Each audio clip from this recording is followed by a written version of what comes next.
আমি উসমান হাদিকে গুলি করেছি। আমি এখন ইন্ডিয়ার। অবশেষে পুলিশের হাতে গ্রেফতার হয়েছে শরীফ ওসমান হাদিকে গুলি করা সেই দুই সন্ত্রাসী। তাদেরকে কোথা থেকে গ্রেফতার করা হয়েছে এবং জবানবন্দিতে তারা এমন কিছু তথ্য দিয়েছে যা শোনার পর আপনি হয়তো আকাশ থেকে পড়বেন। পুরো ঘটনার বিস্তারিত রয়েছে মূল ভিডিও। অবশেষে শরীফ ওসমান হাদিকে হত্যার ঘটনায় জড়িত ফয়সালকে গ্রেফতার করেছে পুলিশ। ভারতের মেঘালয় পুলিশের হাতে ধরা পড়েছেন তারা, এমনটাই জানিয়েছে ঢাকা মহানগর পুলিশ। ফয়সালকে নিয়ে আটকে ওঠার মতো তথ্য দিয়েছে ডিএমপি। ফয়সালকে দেশে ফিরিয়ে আনতে চেষ্টা চলছে বলেও জানিয়েছে পুলিশ। এদিকে স্বরাষ্ট্র উপদেষ্টা সাংবাদিকদের জানান, হাদি হত্যার বিচার অন্তর্বর্তী সরকারের আমলেই হবে। অবশেষে শরীফ ওসমান হাদিকে হত্যাকারীর দুই প্রধান আসামি এখন আইনের আওতায়। ভারতের মেঘালয়ের পুলিশের হাতে আটক হয়েছে এই দুইজন। বিষয়টি নিশ্চিত করেছে মেঘালয়ের পুলিশ কর্মকর্তারা।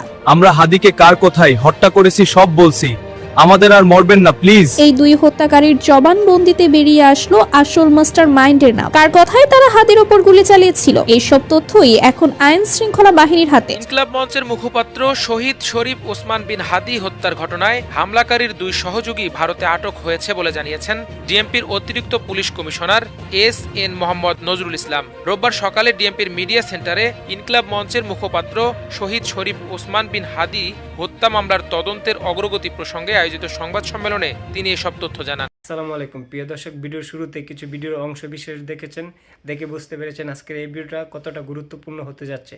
দর্শক, ভিডিওটি না টেনে সম্পূর্ণ দেখবেন, আর আমাদের চ্যানেল নতুন হয়ে থাকলে চ্যানেলটি সাবস্ক্রাইব করে নেবেন।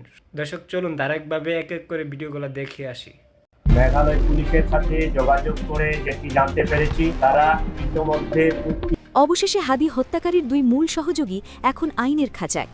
এই দুই কালপ্রিটের ধরা খাওয়ার মাধ্যমে প্রমাণ হয়েছে পাপ কখনো চাপা থাকে না, আর তাদের গ্রেপ্তারের সাথে সাথেই তদন্তে বেরিয়ে আসছে এমন সব তথ্য যা শুনলে আঁতকে উঠবে সাধারণ মানুষ। হত্যাকাণ্ডে এরপর যারা ভেবেছিল বর্ডার ক্রস করে ভিন দেশে পাড়ি জমানো এইসব মাফ হয়ে যাবে, তাদের সেই ধারণা আজ পুরোপুরি ধূলিসাৎ হয়ে গেছে। ভারতের মাটিতেও অপরাধীদের ঠাঁই নেই। হাদির রক্ত আজ তাদের পিছু নিয়েছে এবং শেষ পর্যন্ত আইনের জালে আটকা পড়তে হয়েছে। এই দুই সহযোগীর গ্রেপ্তারের খবর আসার পর থেকেই আসল মাস্টারমাইন্ডদের হৃদস্পন্দন বেড়ে গেছে বহুগুণ। এতদিন যারা পর্দার আড়ালে বসে কলকাঠি নাড়া ছিল, তাদের রাতের ঘুম এখন হারাম হয়ে গেছে। পুলিশ প্রশাসনের হাতে ইতিমধ্যেই পৌঁছে গেছে সেই সব গোপন নাম ও পরিচয় যা প্রকাশ পেলে অনেক ভিআইপি মুখোশ খুলে রাস্তায় গড়াগড়ি খাবে। পুলিশ প্রশাসন সব জেনেও এখন চুপ করে আছে, কারণ তারা চায় না এখনই সব নাম প্রকাশ করে শিকারকে সতর্ক করে দিতে।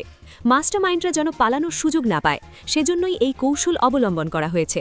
শহীদ শরীফ ওসমান হাদি কেবল একজন ব্যক্তি ছিলেন না, বরং তিনি ছিলেন অন্যায়ের বিরুদ্ধে এক বলিষ্ঠ কণ্ঠস্বর। হাসিনা সরকার তাদের নিশ্চিত পতন আজ করতে পেরেছিল অনেক আগেই। ক্ষমতা ছাড়ার ভয়ে এবং দেশকে নেতৃত্ব শূন্য করার হীন উদ্দেশ্যে তারা এক ভয়াবহ কিলিং মিশনে নেমেছিল। এই মিশনে তারা হাত মিলিয়েছিল ভিন দেশি গোয়েন্দা সংস্থার এর সাথে। তাদের মূল টার্গেট ছিল দেশের প্রতিবাদী ও সাহসী তরুণ নেতৃত্বকে একে একে দুনিয়া থেকে সরিয়ে দেওয়া। সেই জঘন্য তালিকার একেবারে শুরুর দিকেই ছিল শরীফ ওসমান হাদির নাম, কারণ হাদি তাদের চোখের বালি আর গলার কাঁটা হয়ে দাঁড়িয়েছিল। তাকে থামানোর জন্য সাধারণ কোনো হুমকি বা ধুমকি কাজে আসছিল না বলেই তারা বেছে নিয়েছিল এই চরম পথ। শরীফ ওসমান হাদির হত্যাকাণ্ড কোনো রাগের মাথায় হুট করে ঘটে যাওয়া কোনো ঘটনা ছিল না। এটি ছিল নিখুঁত জ্যামিতিক ছকে কষা এক ঠান্ডা মাথার খুন। তদন্তে বেরিয়ে আসা তথ্য আমাদের জানাচ্ছে, যেই হোক ব্লুপ্রিন্ট বা নীল নকশা তৈরি হয়েছিল ঘটনার ঠিক 6 মাস আগে, আর এই ষড়যন্ত্রের কেন্দ্রবিন্দু ছিল বাংলাদেশ নয়, বরং সুদূর সিঙ্গাপুর। চাকচিক্যে ভরা সেই শহরে বসে এক গোপন মিটিংয়ে ঠিক করা হয়েছিল হাদিকে হত্যা করার পরিকল্পনা। সেখানে কারা উপস্থিত ছিল এবং তারা সুদূর প্রবাসে বসে দেশের এক অকুতভয় কণ্ঠস্বরকে থামিয়ে দেওয়ার ছক কষেছিল, তারা এখন তদন্তের মূল বিষয়। সিঙ্গাপুরের সেই বিলাসবহুল মিটিং রুমে বসেই ঠিক করা হয়েছিল কবে এবং কোথায় হাদির ওপর আঘাত হানা হবে। অর্থাৎ এটি ছিল সম্পূর্ণ আন্তর্জাতিক ষড়যন্ত্র এবং প্রি প্ল্যান্ড মার্ডার। এই পুরো পরিকল্পনার বাস্তবায়ন করতে প্রয়োজন ছিল একজন বিশ্বাসঘাতকের, আর সেখানেই ব্যবহার করা হয়েছে ফয়সালের মতো কালপ্রেট। ফয়সাল বন্ধু বেশে হাদির সাথে মিশেছিল এবং তলে তলে কাজ করেছিল সেই মাস্টারমাইন্ডদের হয়ে। সে ছিল সেই বিষধর সাপ যে হাদির প্রতিটি পদক্ষেপের খবর পৌঁছে দিত খুনিদের কাছে। গত 12 ডিসেম্বর দুপুরে ঢাকার পুরানা পল্টনে যখন হাদির ওপর গুলি চালানো হয়, তখনই ফয়সাল এবং তার সহযোগীরা এতে ছিল মূল ভূমিকায়। হাদিকে রক্তাক্ত অবস্থায় রাস্তায় ফেলে তারা ভেবেছিল তাদের মিশন সফল হয়েছে। ঘটনার দিন অর্থাৎ 12 ডিসেম্বর দুপুরে তারা দ্রুত ঢাকা ত্যাগ করে এবং ময়মনসিংহের হালুয়াঘাট সীমান্ত দিয়ে ভারতে পালিয়ে পালিয়ে যায়। তারা ভেবেছিল বর্ডার পার হতে পারলেই তারা নিরাপদ এবং কেউ তাদের টিকিও ছুঁতে পারবে না, কিন্তু পাপ বাপকেও ছাড়ে না। দীর্ঘ সময় পলাতক থাকার পর 28 ডিসেম্বর এই দুই সহযোগী ভারতের মাটিতে ধরা পড়ার খবর পাওয়া গেছে। তাদের গ্রেপ্তারের খবর নিশ্চিত হওয়ার পর থেকেই তদন্তে এক বিশাল মোড় এসেছে। হালুয়াঘাট দিয়ে চোরের মতো পালিয়েও শেষ রক্ষা তাদের হলো না। এখন তাদের দেশে ফিরিয়ে এনে রিমান্ডে নিলেই বেরিয়ে আসবে আসল সত্য। ইতিমধ্যেই পুলিশের হাতে গ্রেপ্তার হওয়া অন্যান্য আসামিরা তোতা পাখির মতো সব স্বীকার করতে শুরু করেছে। তাদের পেট থেকে বেরিয়ে আসছে এমন সব তথ্য যা শুনে তদন্তকারী কর্মকর্তারাও নড়ে চড়ে বসেছেন। সবচেয়ে ভয়ের বিষয় হলো তদন্তকারী কর্মকর্তাদের রহস্যজনক নীরবতা। ডিএমপি কমিশনার বা তদন্ত কর্মকর্তারা স্পষ্ট ইঙ্গিত দিয়েছেন যে অনেক গোপন তথ্য এখন তাদের ফাইলে জমা হয়েছে, কিন্তু কেন তারা মিডিয়ার সামনে সব নাম প্রকাশ করছেন না তা নিয়ে সাধারণ মানুষের মনে প্রশ্ন জাগতেই পারে। এর উত্তর একটাই, আর তা হলো শিকার যেন সতর্ক না হয়। পুলিশ খুব ভালো করেই জানে যে এখন যদি তারা সব তথ্য মিডিয়ায় ফাঁস করে দেয় তবে মূল গডফাদাররা পালানোর পথ খুঁজবে। রাঘব বোয়ালদের ধরার জালটা কতটা শক্তভাবে পাতা হয়েছে তা পুলিশের আত্মবিশ্বাস দেখে বোঝা যায়। আগামী 7 থেকে 10 দিনের মধ্যে চার্জশিট দেওয়ার ঘোষণা প্রমাণ করে যে তদন্তের কাজ প্রায় শেষ পর্যায়ে। আর এই নীরবতাই এখন অপরাধীদের জন্য সবচেয়ে বড় আতঙ্ক হয়ে দাঁড়িয়েছে। পুলিশের এই কৌশল মাস্টারমাইন্ডের স্নায়ুর উপর চাপ সৃষ্টি করেছে। তারা বুঝতে পারছে যে তাদের চারপাশের ঘেরাও ক্রমশ ছোট হয়ে আসছে। যারা ভেবেছিল টাকা আর ক্ষমতার জোরে তারা পার পেয়ে যাবে, তাদের সেই অহংকার এখন মাটিতে মিশে যাওয়ার অপেক্ষায়। সিঙ্গাপুরের সেই গোপন বৈঠক থেকে শুরু করে ঢাকার রাজপথ পর্যন্ত প্রতিটি ধাপে যারা জড়িত ছিল তাদের সবার আমলনামা এখন পুলিশের হাতে। নিরাপত্তা এবং তদন্তের স্বার্থে নামগুলো গোপন রাখা হয়েছে ঠিকই, কিন্তু সময় মতো সেগুলো জনসমক্ষে আসবে।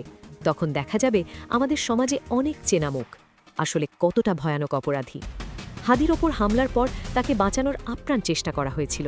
ঢাকা থেকে সিঙ্গাপুর পর্যন্ত নিয়ে যাওয়া হয়েছিল তাকে, কিন্তু 18 ডিসেম্বর তিনি আমাদের ছেড়ে চলে যান। তার এই মৃত্যু দেশের মানুষকে কাঁদিয়েছে এবং একই সাথে ক্ষুব্ধ করেছে। 19 ডিসেম্বর জাতীয় সংসদ ভবনের দক্ষিণ প্লাজায় তার ঐতিহাসিক জানাজা প্রমাণ করে যে হাদি সাধারণ মানুষের মনে কতটা জায়গা করে নিয়েছিলেন। এই ভালোবাসা আর আবেগের প্রতিদান দিতেই পুলিশ প্রশাসন দিন রাত এক করে কাজ করছে।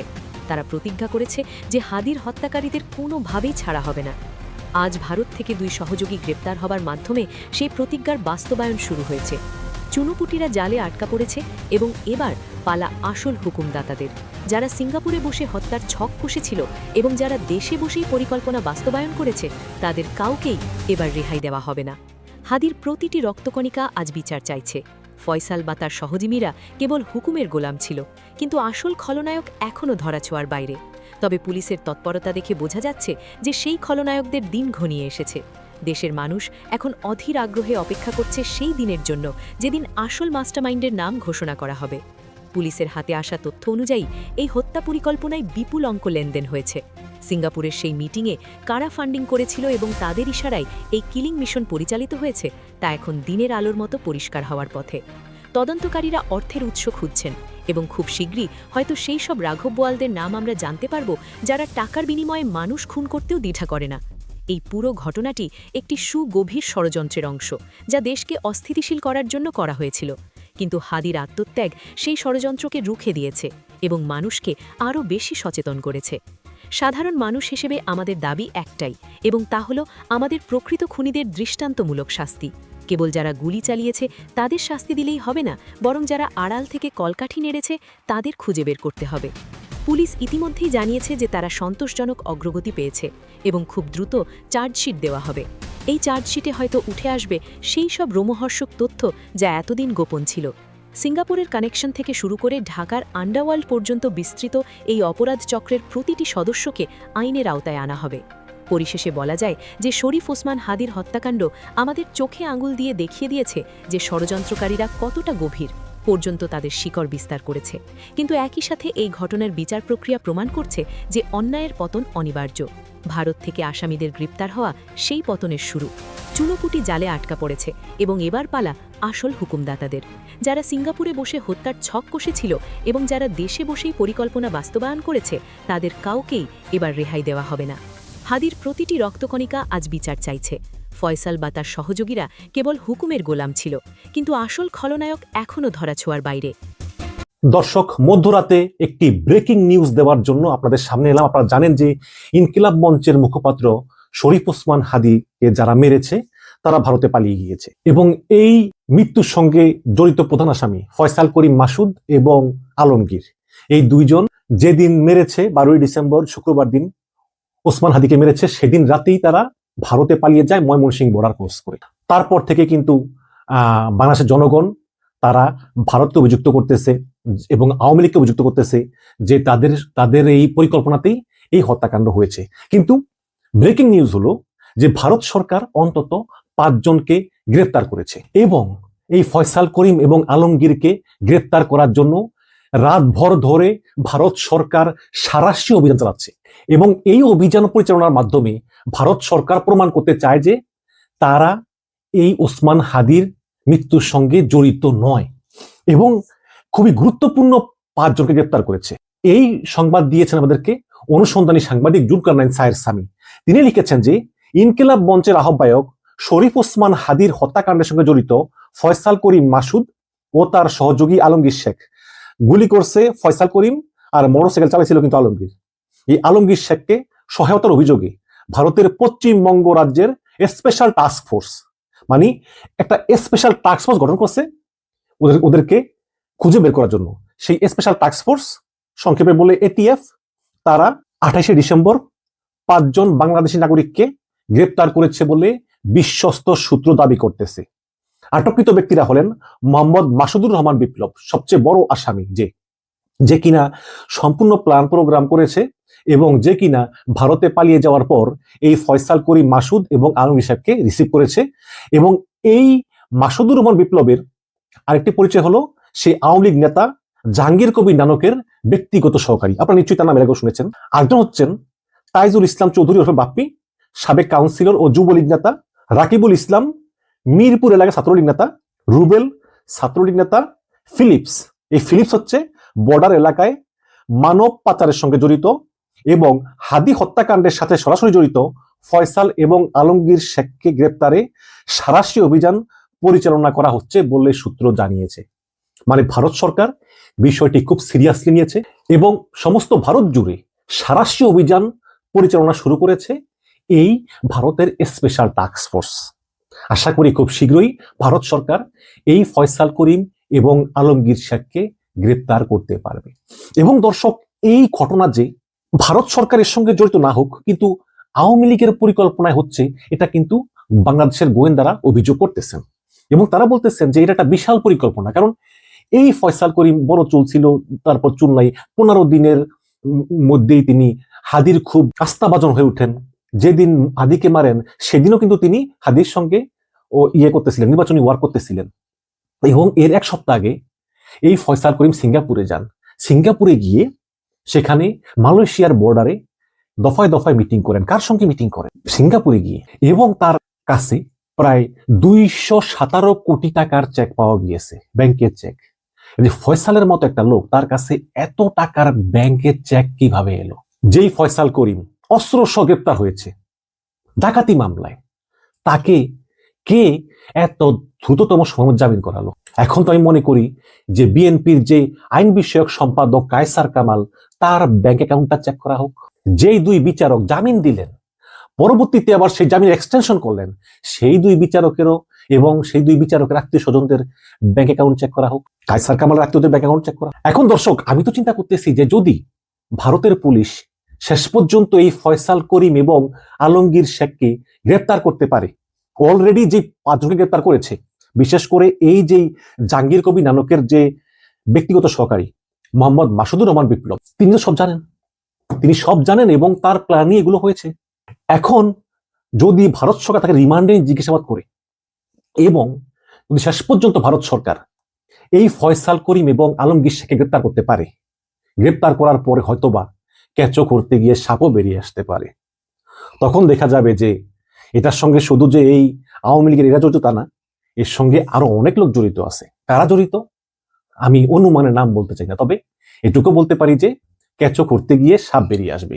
এবং ভারত সরকার শেখ হাসিনার জন্য সব করতে পারে, কিন্তু এই ছোটখাটো এই পুটিপনা, এদের অপরাধের দায় কিন্তু ভারত সরকার নিবে না।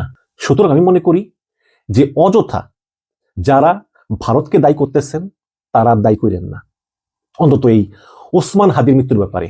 হ্যাঁ, গোয়েন্দারা বলতেছে, বিভিন্ন সরকার সূত্র বলতেছে যে আওয়ামী লীগের অনেকের সঙ্গে জড়িত, অনেকে আছে জড়িত, হয়তো বা এটা আওয়ামী লীগের নেতৃত্ব জানে না, কিন্তু আওয়ামী লীগের নেতা আছে, তারা নিজেরা এই সব কাজগুলো পরিকল্পনা করে করেছে, কিন্তু মূল আওয়ামী লীগ তারা এসব ব্যাপারে অবগত না, এটা আমার মনে হয়। কিন্তু আওয়ামী লীগের কিছু লোক এটা করিয়েছে, এটা বিভিন্ন গোয়েন্দা সূত্রে আমরা রিপোর্ট পেয়েছি। এটা অভিযোগ, কিন্তু প্রমাণিত না। এবং ওসমান হাদির মৃত্যুর পরে ইনকিলাব মঞ্চ যেভাবে আন্দোলন শুরু করেছে, বাংলার জনগণ যেভাবে ওসমান হাদির পক্ষ নিয়ে সোচ্চার হয়েছে, এবং পৃথিবীর সমস্ত বড় বড় পত্রিকায় ওসমান হাদিকে নিয়ে দফায় দফায় রিপোর্ট হয়েছে, এবং ভারত সরকার বুঝে গিয়েছে যে এই ওসমান হাদিকে যারা মেরেছে তারা আসলেই তাদের কাছে আছে, এবং যেটা বাংলাদেশ সরকার ক্রমাগত অভিযোগ করতেছে, তবে এখনো আনুষ্ঠানিক লেটার পাঠায়নি। তো ভারত সরকার চিন্তা করতেছে যে এই আওয়ামী লীগের চুনাপুটি তারা বাংলাদেশে একজনকে মেরে আসবে, মেরে এসে ভারতে লুকিয়ে থাকবে, এটা আমরা হতে দিব না, তাদেরকে ধরতে হবে। দেখুন, শেখ হাসিনা, ওবায়দুল কাদের, তারপরে ওই যে কামাল, এদেরকে ভারতে আশ্রয় দেওয়ার আগে ভারত সর্বদলীয় সভা করেছিল, সেখানে সবাই বলেছে যে হ্যাঁ, এই শেখ হাসিনা এবং তার কাছের লোকদেরকে ভারতে আশ্রয় দেওয়া হোক, কারণ তারা আমাদের অকৃত্রিম বন্ধু। কিন্তু এই আওয়ামী লীগের চুনোপুটিরা তারা যদি বাংলাদেশে কোনো অপকর্ম করে ভারতে পালায় এবং ভারত যদি এদেরকে গ্রেপ্তার করে ফেরত না দেয়, তাহলে বাংলাদেশে এমন হতে পারে যে যদি কোনো জঙ্গি উপদ্রব হয় বা সেই জঙ্গিরা যদি ভারতে গিয়ে হামলা চালায়